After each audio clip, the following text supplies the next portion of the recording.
We have about 13 knots, gusting up to 17, but it's mostly around 13 knots behind us.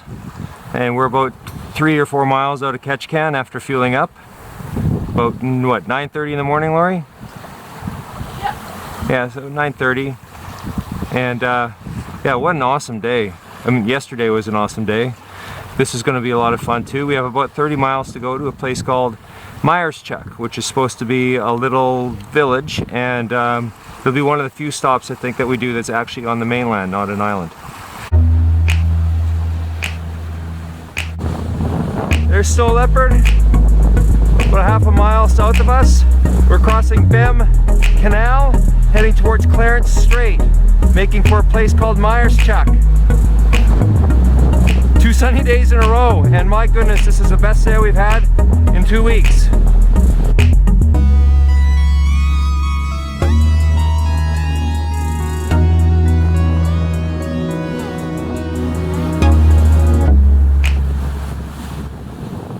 Well, this is fantastic. I did not think we were going to get this nice a sail today.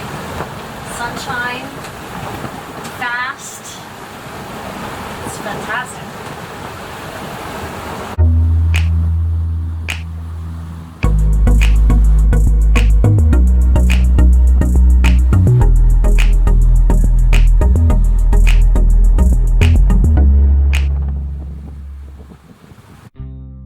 Ketchikan was very cute. It had a great dock and a number of houses lining the bay.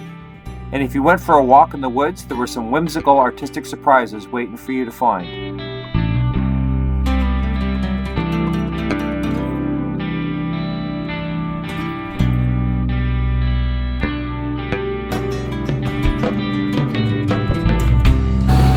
The mystery's alive. We're currently ghosting up Ernest Sound in about 2 knots of wind. There's a 1.5 knot current behind us, which is pretty sweet, and the fog is lifting. And I anticipate that when the fog lifts, we're going to get a little bit more breeze. And I wouldn't be totally shocked if 20 miles down the way here, when we get to our anchorage, that the spinnaker's down and we're under all whites again.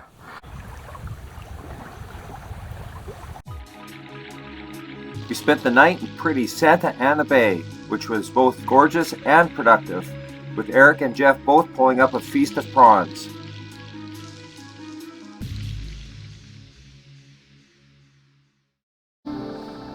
Cruising the southern half of Southeast Alaska is much like cruising the northern coast of BC.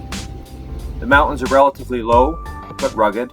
The waterways are small, and it's wet, but it can also be really warm. We were really lucky with our weather. We had lots of sunshine, but we had to work if we wanted to sail. It's another hot day. We're feeling pretty lucky to get these. I'm wondering what it's doing down south. I haven't really checked. I bet you the weather's nicer up here than it is down there. Yesterday we had a great sail. Took a lot of patience though. The inflow wind didn't develop until really late in the day, but we did eventually have to take the spinnaker down at 20 knots of wind behind us. Had a very quiet night and a nice meal in the last anchorage. And we're heading into a place on Wrangel Island right now called Tom's Place.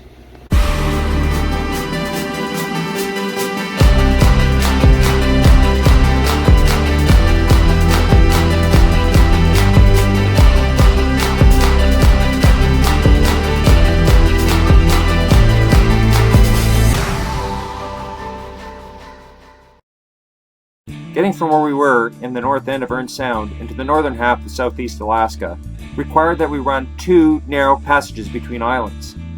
These passages are complicated by rocks, corners, and currents. The first one we ran was called Zimovia Strait. After we cleared the narrows, the wind filled in and we were able to sail to Anita Bay. The next morning, we made our way to Wrangel. We're in downtown Wrangel, just exploring the sights. This is the land of big rumbly trucks, that's for sure.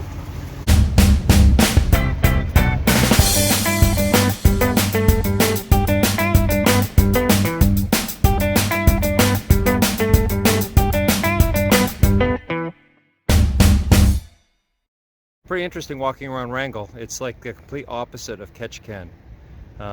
It's still cute, but it's much smaller, and they've put almost no effort into being touristy. It's just this is where people work and where people live, and that's what the town reflects. Lots of fish boats here, lots of place to park your boat, but they're full of working boats, which my guess is probably the predominant source of income. We left Wrangell about an hour ago, so we're a couple miles away. And that's the mouth of the Ketchikan River. The high peaks in the background define the border between BC and Alaska. The passage from Wrangell to Petersburg involves running Wrangell Narrows. Like Zimovia Strait to the south, Wrangell Narrows is a skinny, convoluted passage between two islands. A successful passage is dictated by timing the tides. The right tide on the day that we wanted to go through was at 7 o'clock in the morning, so we broke the trip from Wrangell to Petersburg up into 2 days, so that we could get up early on the day of our transit and arrive in Petersburg at a suitable time. Well, you wouldn't know it by how light it is outside, but it's 5 o'clock in the morning. We got up at 4:30 this morning to transit Wrangell Narrows, which is a skinny little passage between a couple islands north of us that leads to the town of Petersburg. Tides and the currents they produce play a big role in our life as we move around here on the water. Narrow passages like Wrangell Narrows, they play a huge role because the currents can be really strong due to the constriction in the passageway that the water has to go through. Wrangell Narrows is kind of neat because the current meets in the middle. As the tide rises, water rushes into the passage from both the north end and the south end and meets in the center. So the trick to passing it with favorable current behind you is to time it so that you're in the middle of a 20-mile passage right at high water. That restricts the time that people go through here to twice a day because there are 2 high tides every single day. And it's been pretty busy for the last 20 minutes. Lots of little boats going south past us because they're trying to do exactly the same thing that we are. They want to ride the favorable current out the south end as it turns. We arrived in Petersburg with no drama. All the current stories at the dock were unfounded. It was pretty easy. Pretty cool little place here. And it looks like it's got a heavy Norse influence. And we're gonna go do our check-in with the harbor master and pay our fees, and then I think we're going out for breakfast because it's still pretty early. I'm not even sure it's 9 yet. Sometime in the late 1890s, Petersburg's namesake, a Norwegian named Peter Bushman, noted that the LeConte Glacier, a local tidewater glacier, provided an endless supply of free ice into the local waters. He decided that the north end of Mitkof Island would be an excellent site for a cannery, as it was protected and close to the ice. Construction started in 1897, and the city was incorporated 13 years later.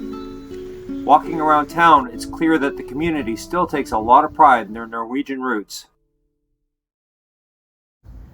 We're in Petersburg, Alaska. It's such a cute little town. It's beautifully decorated. There's murals and artwork all over the place. We've got lots of neat little stores that we're going to go and look in, and we've done a beautiful walk in a kind of a swampland area that had a gorgeous trail and boardwalk through it. Really fun town.